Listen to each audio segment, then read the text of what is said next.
নমস্কার, বাংলার মন থেকে বলছি সন্ময় বন্দ্যোপাধ্যায়। পঙ্কজ দত্তকে ভোলেননি কলকাতার মানুষ, এবং অবশ্যই পঙ্কজ দত্তর শরীরটা চলে গেছে এই পৃথিবী থেকে, কিন্তু তার স্পিরিটটাই বাংলায় থেকে গেছে। তার স্মরণ সন্ধ্যায় এদিন তাকে স্মরণ করলেন সিবিআই এর প্রাক্তন যুগ্ম অধিকর্তা উপেন বিশ্বাস, প্রাক্তন পুলিশকর্তা সলিল ভট্টাচার্য, প্রাক্তন পুলিশকর্তা অরিন্দম আচার্য। তারা সবাই মিলে তাকে স্মরণ করলেন আইনজীবী জয়ন্তনারায়ণ চট্টোপাধ্যায়, আইনজীবী শীর্ষেন্দু সিংহ রায়, এবং অবশ্যই রুদ্রনীল ঘোষ তাকে স্মরণ করলেন, এবং অবশ্যই স্মরণ করলেন শুভেন্দু অধিকারী। খোলা হাওয়ার উদ্যোগে এই অনুষ্ঠানটি পরিচালনা করলেন শঙ্কুদেব পণ্ডা।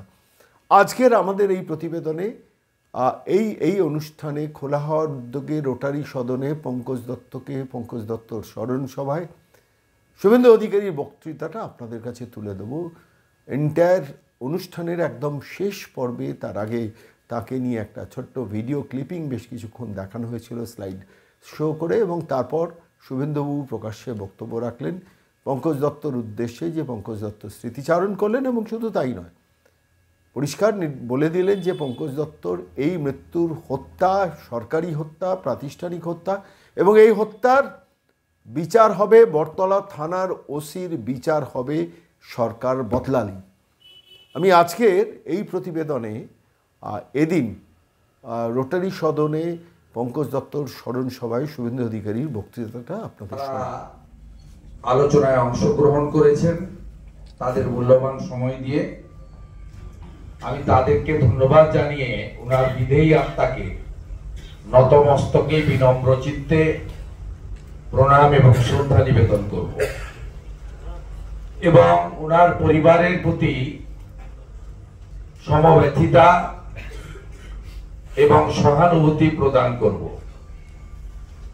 ওনার সুযোগ্যা সহধর্মিণী তিনি আয়োজকদের খবর দিয়েছেন, যেহেতু ওনার যে কাজকর্ম আছে আমাদের ভারতীয় সংস্কৃতি বা সনাতন সংস্কৃতি অনুযায়ী সম্পন্ন হয়নি, তাই তিনি বা তার পরিবারের সদস্যরা আজকের এই আলোচনায় বা শ্রদ্ধা জ্ঞাপনে অংশগ্রহণ করেনি, কিন্তু তাদের প্রত্যেকের শুভাশিস বা শুভেচ্ছা বা সম্মতি আজকের এই স্মরণ সভায় আয়োজকদের প্রতি ছিল, সেজন্য আমি কৃতজ্ঞতা জানাই। বিশিষ্ট ব্যক্তিরা অত্যন্ত প্রাসঙ্গিক ভাবে পঙ্কজবাবুর সম্পর্কে এবং অনেক অজানা তথ্য ঘটনা এখানে তুলে ধরেছেন, এবং সকলে মিলে আমরা শ্রদ্ধা সুমন অর্পণ করেছি। আমি সামগ্রিকভাবে এই বিষয়টা, যেটা সম্মানীয় উপেন বিশ্বাস মহোদয় যে ভয়ের সংস্কৃতিটাকে তিনি আপত্তি করে ভয়ের পরিবেশ, তার সাথে সাথে আমরাও কি দায়ী নই? উপেন বাবু নিজেকে দিয়ে আমাদেরকে প্রশ্ন করেছেন, হ্যাঁ আমরাও দায়ী। বর্তমান শাসক যাকে আনার ক্ষেত্রে আমার উপেন বাবুদেরও একটা বড় ভূমিকা ছিল। আমরা ভুল করেছি, অকপটে এটা স্বীকার করতে পারি, এবং আমরা ভাবতে পারিনি যে 11-র আগে শাসক তার থেকেও কোনো ভয়ঙ্কর শাসক বা ব্যবস্থা এই রাজ্যে 11-র পরে আসতে পারে। অম্বিকেশ মহাপাত্র, জঙ্গলমহলের শিলাদিত্য, এ তালিকা অনেক লম্বা তালিকা। শফিকুল ভাই, মানব ভাই, সন্ময় দা, রোজিনা বোন, সন্তু পান, প্রকাশ সিনহা। আমি রাজনীতির লোকেদের কথা ছেড়েই দিলাম। রাজনীতির বাইরে কিভাবে একটা শাসক আমরা তো মোগল পাঠান দেখিনি, আমরা জেনারেল ডায়ারকে দেখিনি, আমরা গণতান্ত্রিক দেশে বাবা সাহেব আম্বেদকরের দেওয়া সংবিধানে ভোট দিয়ে নির্বাচিত এক নতুন শাসককে দেখছি, যিনি অত্যাচারিণী, যিনি অহংকারিণী, যিনি সীমাহীন প্রতিহিংসা পরায়ণতা নিয়ে সমাজের সর্বস্তরে সরকার এবং সরকারি ব্যবস্থাপনা বা রাজনৈতিক শত্রুদেরকে শারীরিক, মানসিক সব দিক থেকে কিভাবে আক্রমণ করা যায়, এই বাংলা তা দেখছে। আমরা লজ্জিত। বদলা নাই, বদল চাই, আসল পরিবর্তন, দ্বিতীয় স্বাধীনতার যুদ্ধ, এসব কথা আমরা বাংলার মানুষকে বলেছিলাম এই ভদ্র মহিলাকে রাজ্যের মুখ্যমন্ত্রী করার জন্য। আমাদের সকলকে সম্মিলিতভাবে এই বড়তলা থানার আইও ওসি নয়, টালা থানার অভিজিৎ মন্ডল নয়, পুরো ব্যবস্থাপনা একটা জায়গা থেকে নিয়ন্ত্রিত হয় পশ্চিমবঙ্গে। একজন ব্যক্তির ইচ্ছা, তার মুখের কথাই নির্দেশ,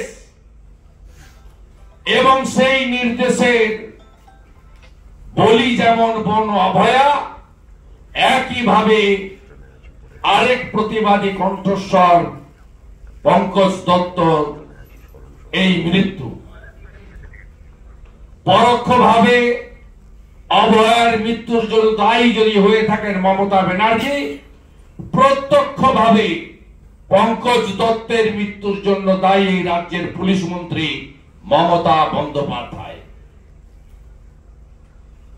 তাই আসুন সম্মিলিতভাবে বাংলা বাঙালিকে উদ্ধার করার জন্য আমরা ঐক্যবদ্ধ হই এবং নিজ নিজ রাজনৈতিক মত, পথ, প্রতীক, আদর্শ সব থাকবে।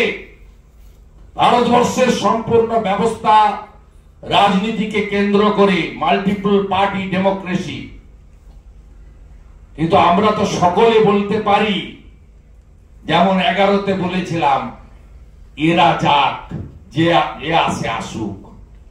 আজকে সময় এসেছে আমাদের সকলের বলার, ইনি যাক, তারপরে যে আসে আসুক। এই জায়গায় আমার মনে হয় সকলকে ঐক্যবদ্ধ হয়ে যে কথা সম্মানীয় উপেন বিশ্বাস বলেছেন, সমাধানের রাস্তা কোথায়? প্রথমে হতাশা প্রকাশ করলেও শেষে তিনি ব্রিটিশদের কথা উদাহরণ দিয়ে বলেছেন রাস্তা আছে, রাস্তা বেরোবে। সেই রাস্তা বেরোনোর কাজটা আমাদের সকলকে করতে হবে। কেউ কেউ আমার প্রশংসা করেছেন, এটা আমার কর্তব্য। বিরোধী দলনেতা মানে একটা রাজনৈতিক দলকে প্রতিনিধিত্ব করা নয়। বিরোধী দলনেতা মানে এই রাজ্যের শাসক এবং শাসক দলের দ্বারা আক্রান্ত যে কোনো ব্যক্তি, যে কোনো গোষ্ঠী, যে কোনো সম্প্রদায়, যে কোনো রাজনৈতিক সংগঠন, সামাজিক ধর্মীয় সংগঠন, তাদের প্রত্যেকের পাশে দাঁড়ানো। এই কাজটা নিষ্ঠার সঙ্গে করার আমি চেষ্টা করি। তাই রংপুরহাটের বকটুইতে যেদিন 7 জন মুসলিম নারী, 4 জন শিশু কন্যাকে পুড়িয়ে মারা হয়, যারা মমতা ব্যানার্জির ভোট ব্যাংক, সেদিন মমতা ব্যানার্জি যায়নি। আমার সহকর্মীরা কেউ কেউ আছেন, 55 জনকে নিয়ে আমি প্রথম উপস্থিত হয়েছিলাম। এখান থেকে 40 কিলোমিটার 50 কিলোমিটার দূরে মগরাহাটে যখন সিপিআইএম আইএসএফ এর মুসলিম ভাই বোনেদের বাড়ি লুট করা হয়েছিল পঞ্চায়েত ভোটের পরে। সেদিন রাজনীতির রং দেখিনি, ভোটের আশা করিনি। বিরোধী দলনেতা ওই গ্রামে পৌঁছে ত্রাণের কাজ করেছিলাম। তাই আমার মনে হয়েছে পঙ্কজ বাবুর মতো মহান ব্যক্তি সন্ময় বন্দ্যোপাধ্যায় সামান্য কাঠবিড়ালির ভূমিকা নেওয়ার ক্ষেত্রে, তার চিকিৎসার ক্ষেত্রে যে সুযোগ আমাকে করে দিয়েছিলেন, আমি এই রাজ্যের বিরোধী দলনেতা এবং অরিন্দম বাবু বলছিল যার হুঁশ আছে সে মানুষ, আমার মধ্যে হুঁশ আছে আমি মনে করি, তাই আমি মানুষ, আমি আমার কর্তব্য পালন করার কিছুটা হলেও চেষ্টা করেছি, কিন্তু তাকে সুস্থভাবে আমরা ফিরিয়ে আনতে পারিনি। এই ব্যথা, এই অপূর্ণতা আমাদের মধ্যে রয়ে গেল। আমরা কয়েকজন বিধায়ক মিলে সেদিন 15 জন মতো বিধায়ক রাজ্যের, আমরা বটতলা থানায় হঠাৎই পৌঁছেছিলাম। কারণ আগে গেলে অনেক আগে আটকে দিত, বিধানসভার গেটেই আটকে দিত। আমরা নীরবে মোমবাতি নিয়ে বটতলা সামনে আমরা 10 মিনিটের একটি প্রতিবাদ করে এসেছি, একটি সিম্বলিক প্রতিবাদ। কারণ বটতলা থানা পঙ্কজ বাবুর মৃত্যুর এপিসেন্টার ছিল, আর নির্দেশ এসেছিল নবান্নর 14 তলায় বলুন, কালীঘাটের বলুন, মাননীয় মুখ্যমন্ত্রীর কাছ থেকে। আমরা সেদিন কথা দিয়ে এসেছি পরিবর্তন হবে, একদিন না একদিন বাংলায় মানুষ পরিবর্তন করবে। 34 বছরের শাসনেও অনেকে ভেবেছিলেন এদেরকে সরানো যাবে না, মানুষ সরিয়েছে। যেদিন পরিবর্তন হবে, সেদিন যদি আমরা যারা 15 জন গেছিলাম আমাদের ন্যূনতম ভূমিকা থাকে সেই পরিবর্তিত সরকারে, আমরা ক্যাবিনেটের প্রথম মিটিংয়ে কমিশন বসাবো। 84 সালের শিখ দাঙ্গা, 96 সালের ভাগলপুর দাঙ্গার বিচার যদি কয়েক দশক পরে হতে থাকতে পারে, পঙ্কজ দত্তকেও মানসিক শারীরিক নির্যাতন করেছেন যারা বা যাদের নির্দেশে, তাদেরকেও একদিন কমিশনের সামনে উপস্থিত হতে হবে এবং আগের সিআরপিসি আজকের বিএনএস এর অন্তর্গত তাদেরকেও কঠিন শাস্তির মুখে পড়তে হবে। এই অঙ্গীকার আমরা বটতলা থানার সামনে আইওআরওসির মাধ্যমে সরকারকে জানিয়ে এসেছি। আজকের কর্মসূচি সমাপ্ত করব, সাথে সাথে আরেকটি কর্মসূচি আছে। আগামী কিছুদিনের মধ্যেই আমরা অনুমতি চাইব, আমরা জানি দেবে না পুলিশ, অনুমতি না দিলে যেখান থেকে অনুমতি আনতে হয় সেটাও আমি জানি। ভবানী ভবন থেকে লালবাজার আমরা পঙ্কজ দত্তর মৃত্যুর জন্য দায়ী পুলিশ মন্ত্রী, তাকে ধিক্কার জানিয়ে নীরব মিছিল করব এবং আমরা এই অন্যায়, এই অত্যাচার মানুষকে ভুলে যেতে দেব না। এর প্রতিবাদ হওয়া দরকার আছে।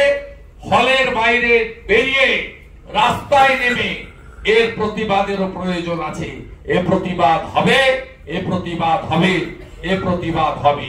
পঙ্কজ দত্ত মহোদয়কে আরেকবার স্মরণ করে তিমির রাত্রি পোহায়ে মহাসম্পদ তোমারে লভিব সব সম্পদ খোয়ায়ে মৃত্যুরে লব অমৃত করিয়া তোমার চরণ ছোঁয়ায়ে।